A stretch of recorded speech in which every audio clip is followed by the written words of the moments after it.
Como o nome do vídeo já diz, essa é a ordem para entender melhor a história de Resident Evil. Essa é a ordem cronológica para quem quiser jogar na ordem. Ordem dos acontecimentos. Resident Evil 0 mostra acontecimentos antes de Resident Evil 1. Resident Evil 1. História após Resident Evil 0. Resident Evil 3. Nemesis ocorre antes e após os acontecimentos de Resident Evil 2. Resident Evil 2. Resident Evil Code Verônica. A história começa 3 meses após Resident Evil 2 e Resident Evil 3.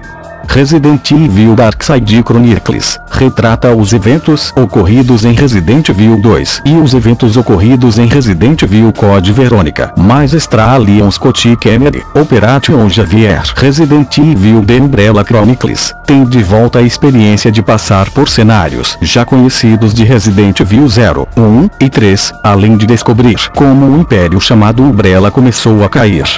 Resident Evil 4. Resident Evil Revelations é após Resident Evil 4 e antes da história de Resident Evil 5. Resident Evil 5 é 5 anos após os acontecimentos de Resident Evil 4. Resident Evil Revelations 2. A trama do jogo se passa depois de Resident Evil 5 e antes de Resident Evil 6.